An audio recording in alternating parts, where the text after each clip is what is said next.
Hi, good afternoon. Vince Attardo with Coastline Environmental Solutions. Our slogan is, it's not clean until it's coastline clean. Why do we have a slogan like that? It's because water damage needs to be cleaned up.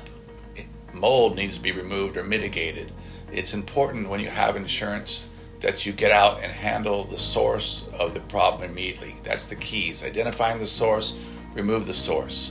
When you have dwell time, it's how long the materials have sat wet and what's the penetration of the moisture in those materials. It's called the absorbency.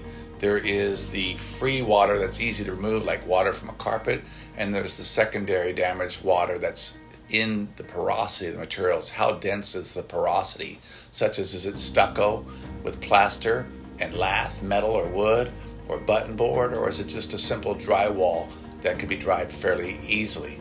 But the dwell time and how long and the porosity of the materials determines the saturation of the materials and how easy is it to get the moisture out. But using psychometrics in the proper amount of airflow with the proper amount of dehumidification and evaporation, you can dry any building. Typically it's about a 4-day drying process on most horizontal losses. A vertical loss would come from upstairs, and that could take more time. Again, depends on the porosity of materials and the dwell time. Keep us in mind for any information you need to know about water damage. We'll be delighted to help you. Coastline Environmental Solutions. Thank you.